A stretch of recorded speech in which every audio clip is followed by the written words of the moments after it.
UP हो या कोई दूसरा प्रदेश, पुलिस हमेशा रिश्वत को लेकर के बदनाम रही है और इस बदनामी के बीच में एक ऐसी मिसाल सामने आई है जिसकी चर्चा इन दिनों पूरे प्रदेश में हो रही है। दरअसल यूपी के आगरा से एक शिकायत मुख्यमंत्री योगी आदित्यनाथ तक पहुंच गई थी।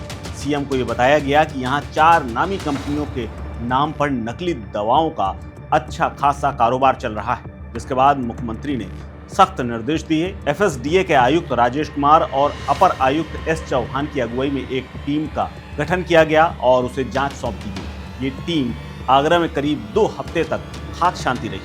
आगरा में अलग अलग इलाकों में पहुंच करके पड़ताल करती रही और जांच में जैसे ही फर्जी कंपनी होने और नकली दवाओं की जानकारी पुख्ता हुई तो उसके बाद टीम ने आगरा के फव्वारा स्थित Bansal medical agency, Hema medical store और 4 गोदामों का छापा मारा और इस छापेमारी में इतनी बड़ी बरामदगी हुई कि व्यापारियों के हाल खराब हो गए। करीब 80 लाख रुपए की नकली दवाइयां जब्त की। माल ज्यादा बरामद किया गया तो जांच टीम ने सीमित स्टाफ को देखते हुए अधिकारियों को सूचित किया और उसके बाद सिर्फ सीलिंग की। साथ ही अन्य जिलों से आई हुई टीमों के बाद आगे की कार्रवाई की। इसके अलावा अगले दिन रेड हेमा मेडिकल स्टोर में मारी गई, जहां पर करीब 2.5 करोड़ रुपए की नकली दवाएं जब्त की। रेड के दौरान पता चला कि हेमा मेडिकल स्टोर के संचालक हिमांशु अग्रवाल ने किसी तरह से जांच कर रहे एसटीएफ इंस्पेक्टर यतेंद्र शर्मा और सहायक आयुक्त औषधि बस्ती से संपर्क किया। नरेंद्र मोहन नाम के इस अधिकारी से उसने संपर्क किया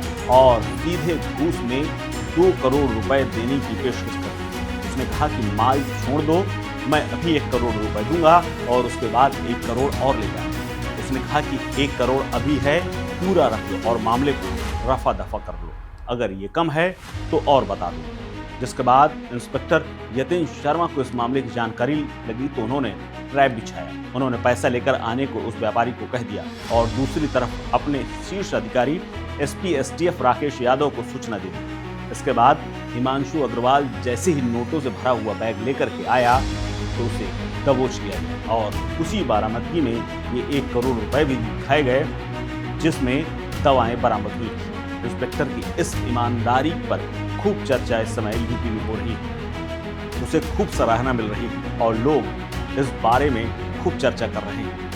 यतेंद्र शर्मा इससे पहले भी अपने तमाम कामों के लिए चर्चा में रहे हैं। मूल रूप से ग्वालियर के रहने वाले यतेंद्र शर्मा पहले भी अपनी बहादुरी और ईमानदारी की तमाम मिसालें पेश कर चुके हैं। साल 2001 में वो दारोगा बने थे। साल 2018 में प्रमोट होकर वो इंस्पेक्टर बने। एसटीएफ में कई साल काम किया। एटीएस का भी अच्छा खासा अनुभव। आगरा में इससे पहले उन्होंने फर्जी शस्त्र लाइसेंस, अवैध हथियार के मामले में भी खुलासा किया था। इस मामले में मुख्तार अंसारी गैंग के मोहम्मद जैद समेत कई आरोपी बनाए गए थे। इसके अलावा उन्होंने 1 साल में 22 से ज्यादा बड़ी बरामदगियों का एक रिकॉर्ड भी बनाया हुआ है।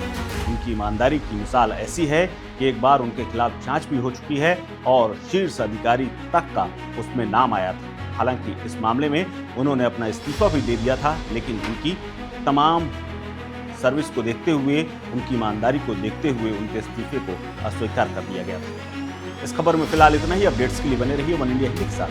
नमस्कार। Subscribe to One India and never miss an update. Download the One India app now.